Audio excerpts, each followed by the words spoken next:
Saúde a todos com a graça e a paz do nosso Senhor Jesus. E aí, meus irmãos, como que vocês estão? Bem, eu espero que sim. Antes de tudo, peguem suas Bíblias, se vocês puderem, que é bastante válido, para que a gente possa meditar na palavra do Senhor, guardar na tábua do nosso coração e aprender junto com nossos irmãos. Amém? E a mensagem que o Senhor nos deixa para o dia de hoje está no livro de Lucas, capítulo de número 15, versículo de número 20 em diante. Mas antes da leitura, peço a todos que não são inscritos que se inscrevam no canal, ative o sininho de todas as notificações para que você possa receber as mensagens no seu dispositivo e, consequentemente, separar aquele tempo de qualidade com o Senhor, fortificando a sua fé e o seu lado espiritual. Amém, irmãos? E eu quero saber se tem alguém aqui que ama a Deus, que é apaixonado por Jesus. Então glorifique o nome do Senhor e vamos para a mensagem com esse espírito de adorador. Amém, irmãos? Eu vou pregar de uma forma bem resumida para que o vídeo não fique tão extenso, tá certo, irmãos? Mas vocês vão entender e vai fazer total sentido. A parábola é sobre o filho pródigo. Então, elimine as distrações, né? E foque na mensagem, porque o Senhor falará grandemente conosco. Amém, irmãos? Veja, o filho pródigo, um senhor tinha dois filhos, um mais velho e um mais novo. Então, só que o mais novo veio até seu pai, pediu a sua parte da herança, a sua parte dos bens, sabe, irmãos? Recolheu tudo. Seu pai disse: tá certo. Repartiu e deu a sua parte. Com alguns dias, ele recolheu tudo que ele tinha dentro da casa de seu pai e viajou para uma terra distante. E aí que nessa terra distante, irmãos, ele começou a gastar o seu dinheiro, né, com as coisas do mundo, com prostitutas, com meretrizes, com bebedices, sabe? Tudo que desagrada o seu pai. Então veja, que depois que ele torrou tudo, veio uma grande fome sobre aquele país que ele estava, aquele novo lugar que ele estava. Veio uma grande crise. Então, ele não tinha mais para onde ir lá, né? E se aliou com um dos senhores daquela terra. E o homem pegou e enviou ele para os seus campos. E lá ele tinha que tomar conta, junto com outras pessoas, né, de porcos. Entende, irmãos? E ele tinha muita fome, estava cheio de necessidade, né? Perdeu tudo o que ele tinha, torrou, né? Gastou tudo com os prazeres mundanos. Então ele foi e desejou em seu próprio coração comer a lavagem dos porcos, só que ninguém dava a ele. Então ele pensou: nossa, na casa do meu pai os trabalhadores dele comem com fartura. Não tem necessidade de eu estar passando por isso. Entende, irmãos? Então o que quer dizer? Que ele começou a construir o que dizer a seu pai quando voltasse para lá. Então ele: voltarei para a casa do meu pai, é a melhor escolha que eu tenho que fazer. Então ele pensou: pai, pequei contra o céu, contra ti, e não sou digno mais de ser chamado de teu filho. Então me aceita apenas como um trabalhador seu. Entende, irmãos? E o seu pai ficou maravilhado, né, com isso. Então ele já estava trabalhando esse discurso que iria dizer ao pai. uma forma de ele pedir perdão, de mostrar arrependimento. Entende, irmãos? Então ele foi, se levantou, tomou uma atitude e foi se encontrar com seu pai. E veja, continuando, que a gente vai ler aqui agora, capítulo 15, versículo de número 20 do livro de Lucas. Que diz assim: E levantando-se, foi para seu pai. Vinha ele ainda longe, quando seu pai o avistou, e compadecido dele, correndo, o abraçou e beijou. Avistou de longe. Isso quer dizer que não está falando da forma carnal, da visão que o homem tem limitada. Está falando tudo aqui, irmãos, sobre o espiritual, entende? Não é o nosso pai da terra, é o nosso pai espiritual. É sobre Jesus Cristo, entende? Então, o nosso pai que nos fez não é sobre ele, porque está sendo algo relacionado à salvação, entende? Então, o seu pai o avistou de longe, então se antecipou, correndo, abraçou e o beijou. Então, irmãos, ele acolheu. Isso quer dizer acolhimento. Então, ele pegou e disse. E o filho lhe disse: Pai, pequei contra o céu e diante de ti. Já não sou digno de ser chamado teu filho. Isso quer dizer o arrependimento.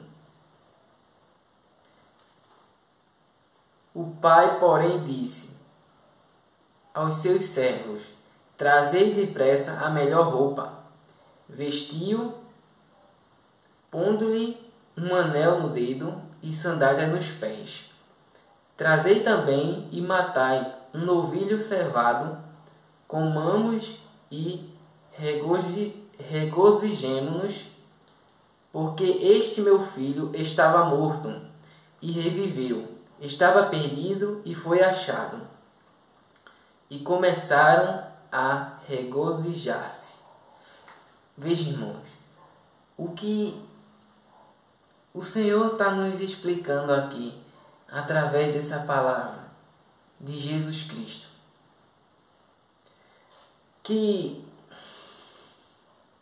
ele pediu, ele não disse, você está errado. Entende, irmãos? Ele não corrigiu.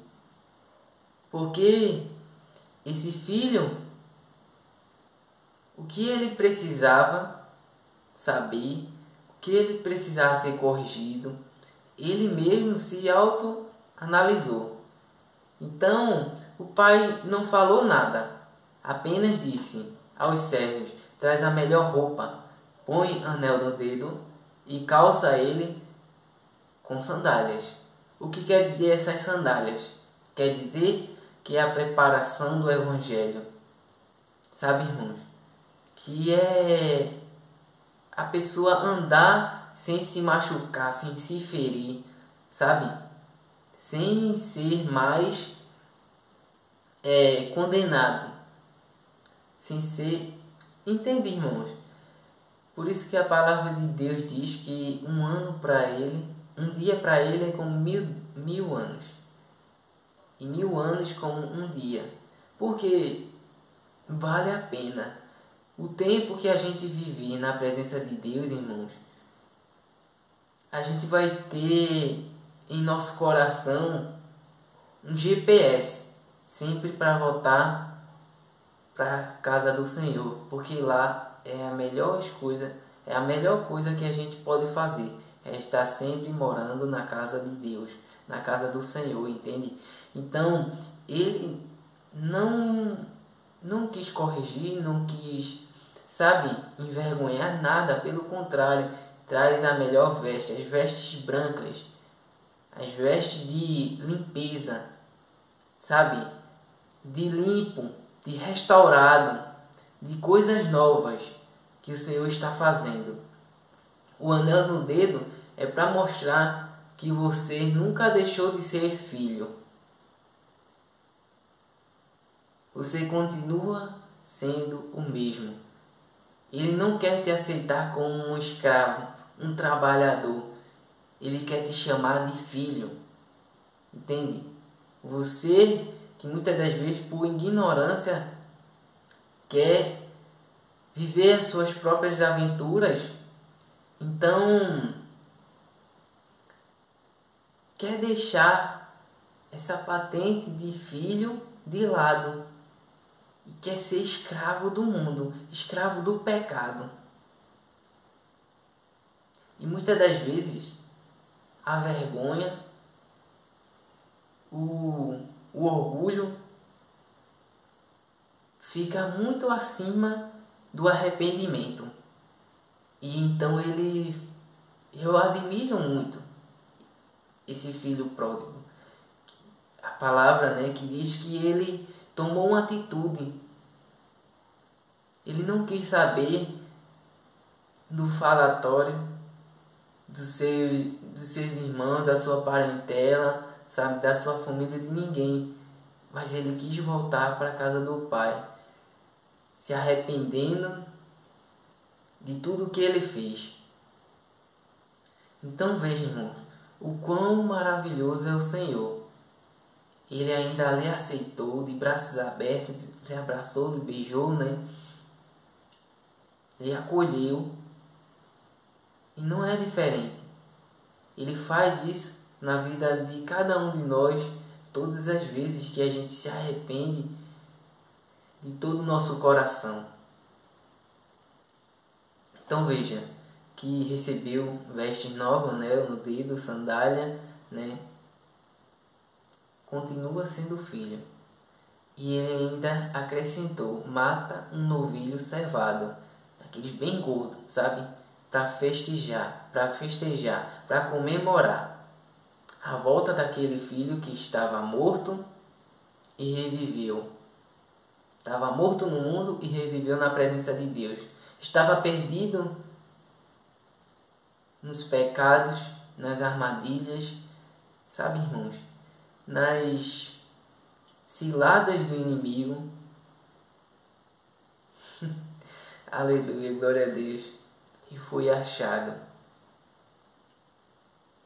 Foi achado aos braços do Senhor. Voltou para os braços do Senhor. E a Bíblia mesmo diz que há festa no céu, quando um pecador se arrepende dos seus maus caminhos. Entende? Então não só teve a comemoração na terra ali, no exemplo da parábola, mas também no céu. Porque há festa no céu. Os anjos ficam felizes, glorificam e exaltam o nome do Senhor o tempo inteiro, porque um pecador que estava nas trevas voltou à luz. E continuando, que diz assim, irmãos, veja o que aconteceu. Ora, o filho mais velho estivera no campo, e quando voltava, aproximar-se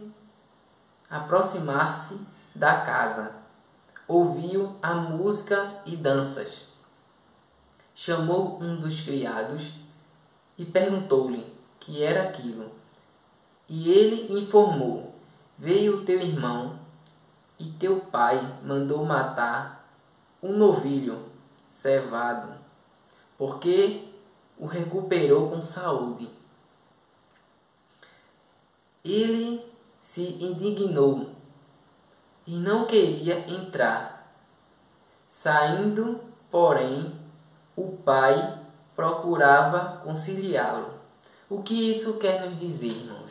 Quer dizer que ele estava com um sentimento, sabe, de meio que de inveja. Irmãos, ele ficou com ciúme. Essa é a verdade. e ele deixou o ciúme entrar no seu coração. Sabe como quando um novo convertido, né? Quando alguém que estava perdido volta para a casa do Senhor e os irmãos mais velhos religiosos ficam dizendo: eu cumpri tintim por tintim e o Senhor não fez isso por mim, mas por ele está fazendo. Então muitas das vezes ele diz assim: um novo convertido não pode fazer isso ou aquilo. Irmãos, a gente não é Deus para dizer o que ele pode nos dar. Às vezes ele pode permitir que através daquela vida seja realizada várias coisas, sabe? E a gente fica com aquilo dentro de nós, olhando pelo lado que muitos não conseguem ver e se alegrar. Sabe, irmãos, a palavra de Deus diz: se alegra com os que se alegram e chorai com os que choram. E muitos de nossos irmãos que era para estar celebrando com a gente pelos feitos que o Senhor faz em nossas vidas, pelo contrário, eles ficam com ciúmes, eles ficam com inveja. E a gente não pode deixar que nenhuma raiz de amargura suba ao nosso coração. Porque a palavra de Deus diz: sobre tudo que se deve guardar, guarda o teu coração, porque dele procedem os caminhos da vida. Entende, irmãos? É porque ele tem que estar limpo, tem que estar alvo para estar ligado com Deus. Não deixe nenhum mal subir ao seu coração. Entende? E ele diz assim, veja, irmãos: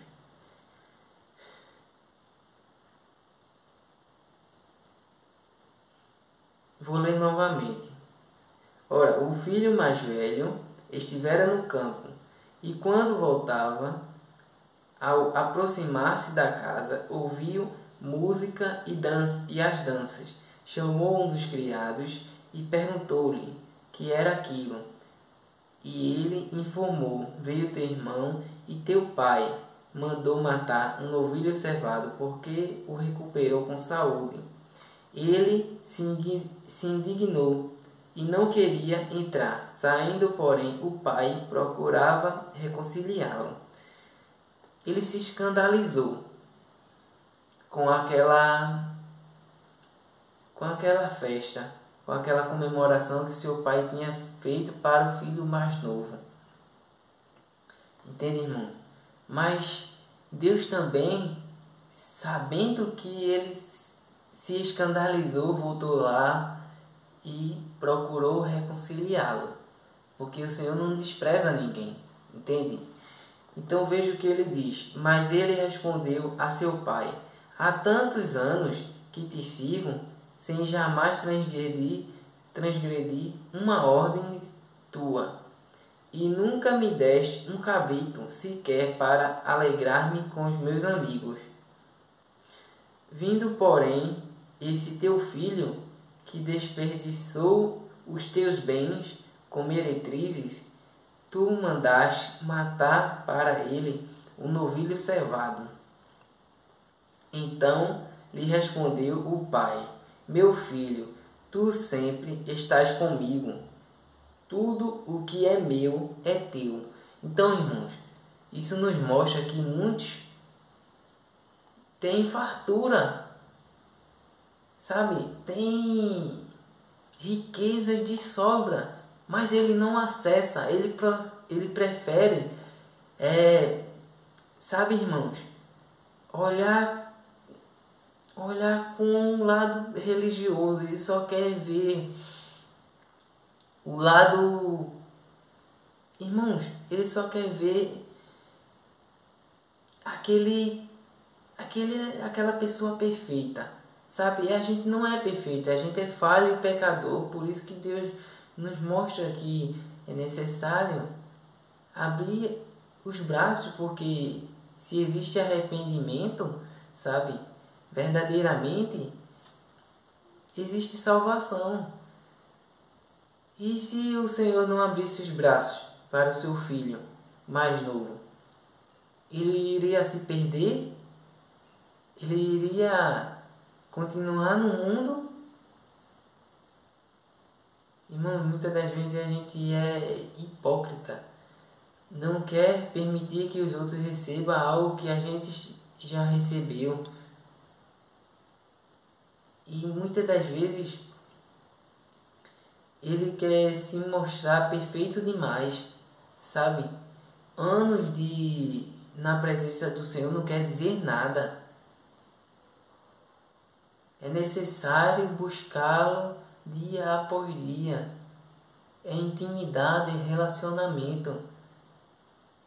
Se você não tiver isso, não vale de nada o seu tempo de igreja, o seu tempo buscando através de um templo. Muitas das vezes você está dentro de um templo, mas não está agradando a Deus, buscando a Ele verdadeiramente.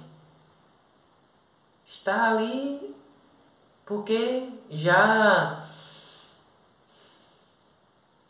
muitas das vezes esfriou na presença e só continua mantendo aquela rotina de ir à casa do Senhor, entende?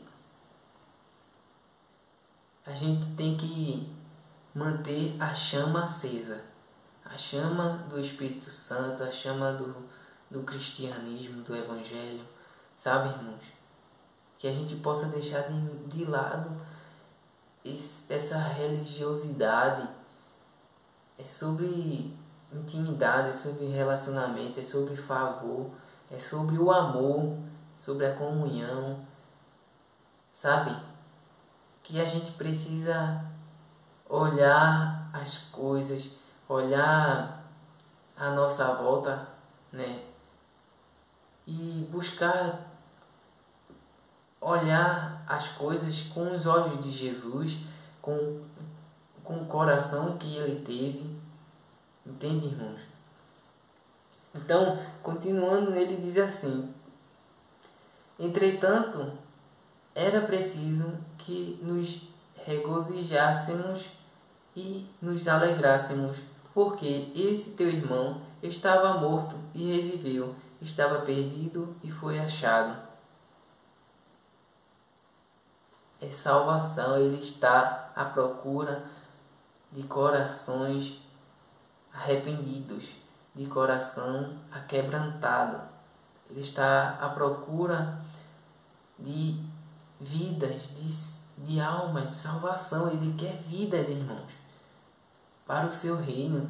Sabe por que ele não voltou ainda? É porque, sabe, ele é longânimo. A Bíblia mesmo diz que a vontade do Pai é que todos sejam salvos. Ele quer resgatar, ele quer salvar, libertar a maior quantidade de pessoas possíveis. Mas o tempo está sendo abreviado. Por quê? Para que os justos, os íntegros, os fiéis não se percam. Porque o mundo está muito perverso. Está se perdendo cada vez mais. Ele volta. Está mais próximo que nunca. As notícias, a Bíblia se cumprindo dia após dia. Então, fiquem atentos, porque a gente não tem todo o tempo do mundo. A gente não sabe o que vai nos acontecer no dia de amanhã. Para muitos, Jesus já volta hoje ou amanhã. Porque enquanto há vida, há esperança. Se a gente perder a vida sem a presença, não tem mais nada a fazer. É preciso tomar uma decisão, uma atitude enquanto estivermos em vida. Amém, irmãos? Vamos orar. Eu deixo essa reflexão medite nessa palavra e vamos orar para entregar essa mensagem e edificar cada vez mais as nossas vidas. Oremos. Pai amado, Pai querido, que todos possam ter recebido, Senhor, da forma que o Senhor desejou. Oh meu Pai, que todos possam ter sentido a Tua presença, que tenha sido impactado por Tuas palavras, tudo que veio do Teu Espírito, eu reparti com eles, meu Pai, e que a gente possa tomar uma decisão, meu Pai, que faz toda a diferença. Que a gente possa viver na Tua presença, dia após dia. Que a gente possa viver, contemplar o novo que o Senhor tem para cada um de nós. Que a gente possa ser uma pessoa melhor, dia após dia. Que a gente possa ter o Teu caráter, o coração, o Teu amor. Obrigado, Senhor, pelo Espírito Santo que habita dentro de nós, por essa presença que nos envolve, que nos mantém de pé, que nos firma todos os dias, nos alimenta com a Tua palavra, com a Tua presença, que a gente permaneça para todo sempre na Tua presença, que a gente permaneça sempre nos Teus caminhos, que a gente possa dar frutos 100, 200, 300, milhares, meu Pai, tudo para que Teu